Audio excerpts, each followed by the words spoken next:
They only pick up 2 points after shutting down a couple of players from the side of EVOS Esports. But of course, that doesn't continue. Hot shots though, hearing all of those gunshots slowly circling inward. EVOS, the question is, do they survive? In the meantime, we also have Vision System. They got taken out a tad bit too earlier on in Bermuda. Can they survive long enough up against Red Hawks? Kudush says no. The Mag 7 to the chest. Yoda out of the equation already, and just like that, we see Vision System down in the dumps once again. Red Hawks once more. An explosive start to the round. 3 points. Vision System completely crippled, bruised, and battered. They have to somehow recover. Good news is that unlike round number 1, they still have one survivor. But when you look at this replay from Red Hawks and Najat, really just right on the money with the trigger finger. Every single shot is coming through, able to find as well. Even off screen, we see Bobs taking a number for himself. ভাই আপনি commentary করেন, দাঁড়ান ভাই, খাওয়া দাওয়া শেষ করি, খাইতেছি। Because we did see Shix getting aimed a tad bit earlier on. So Red Hawks know exactly where their opponents are.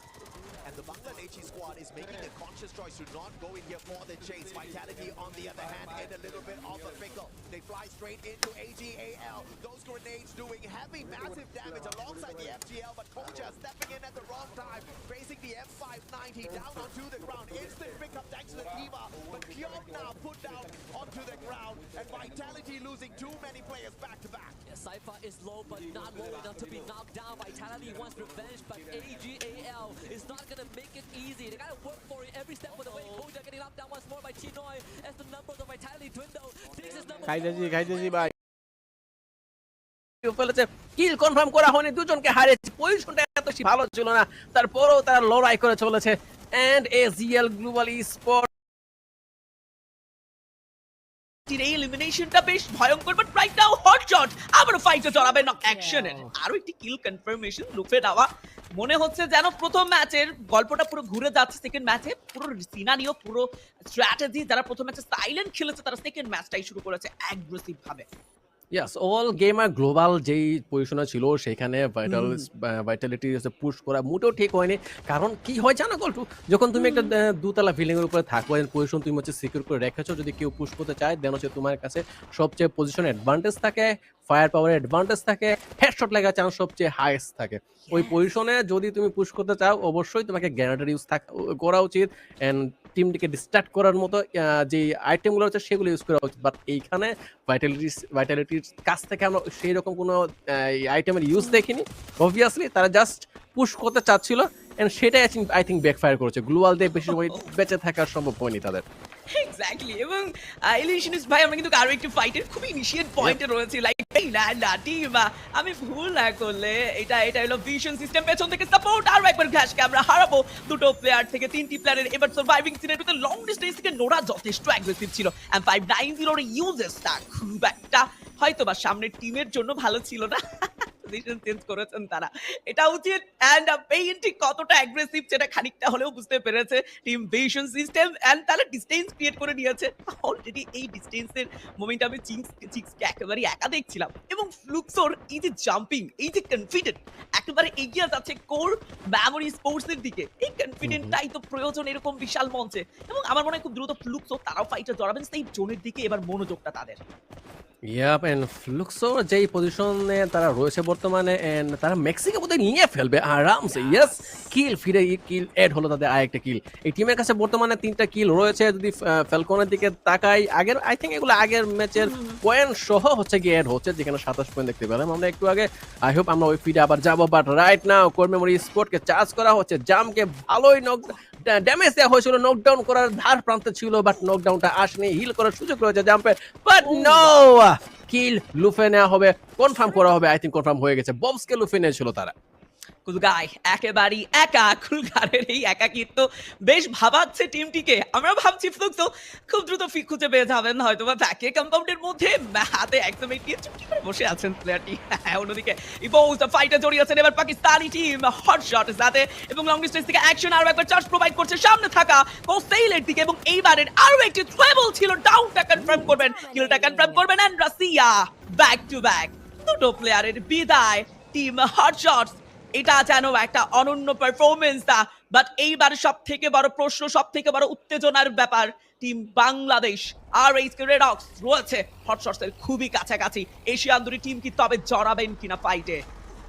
হর্ষটা এই ম্যাচে ভালোই কিল পয়েন্ট চলে এসেছে এখন পর্যন্ত। মাত্র একটু আগেই দেখলাম 6টা কিল পয়েন্ট ছিল তাদের হাতে।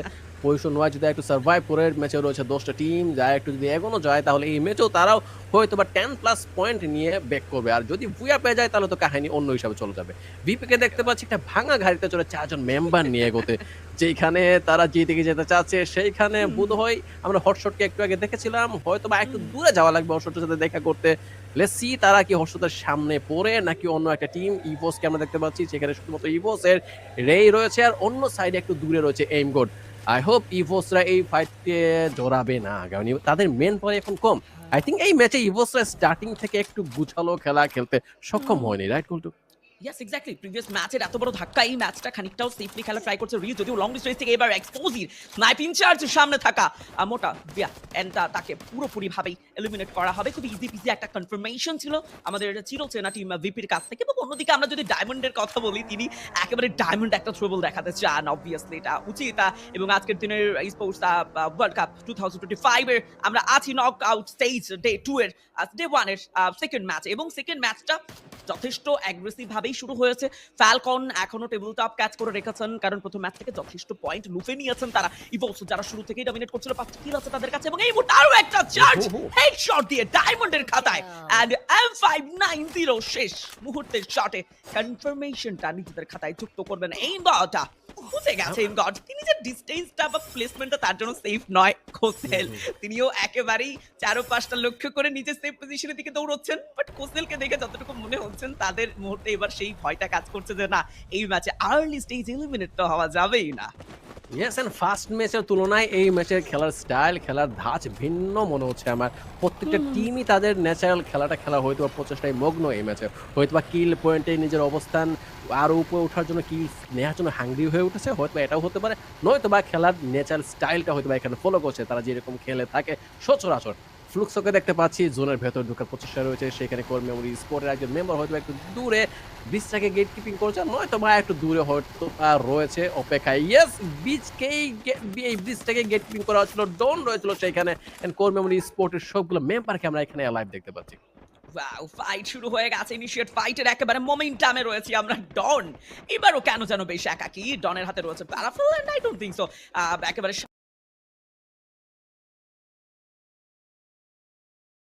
আই থিঙ্ক এই ম্যাচে ইভোসরা স্টার্টিং থেকে একটু গুছালো খেলা দেখাতে চান, অবভিয়াসলি এটা উচিত।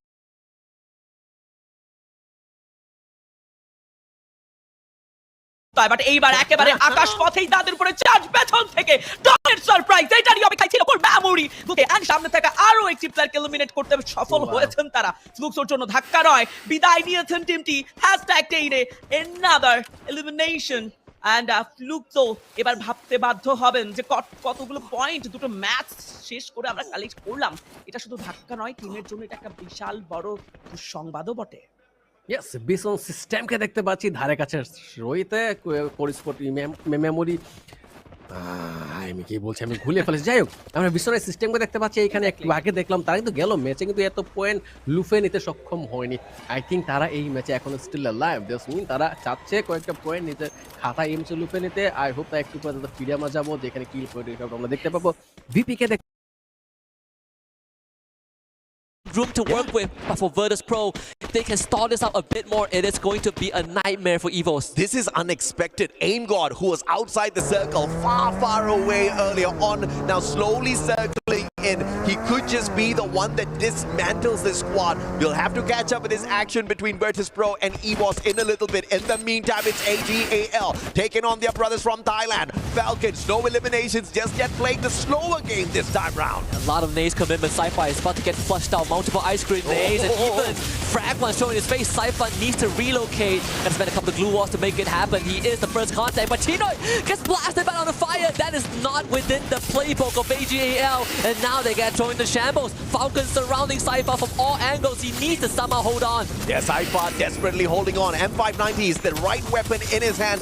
has got the inhaler as well to top his life back up just a little bit. And as he tries to burst himself out of that, Dew finds him, puts him on the ground. Barros though traded out, Dew being found. Final player on his feet for the side of AGAL, and Falcons about to eat another one right up. Limit with the VSK, that's the distraction. Riptide Rhythm breaking down the defenses as well, as Limit takes advantage with that long-range capability. VSK finds a victim, and unfortunately, it's the final player of AGAL. Surgical as always. The circle now again shrinks with Pain Gaming against the Red Hawks. Pain Gaming taking the fight straight to the Bangladeshis, but not really sure if that's a right idea because Pain Gaming don't have the help to work with. Motovia, he stands back up in the play zone, is gonna knock him down again. Red Hawks are in an advantageous spot. Flicker just needs to play around this building and hold ground. And Cougar is just hoping and praying nobody spots him out just yet. A back and forth between Peter and a player from the side of Red Hawks, but the pickup is instantaneous. They're playing the Thiva like a champ,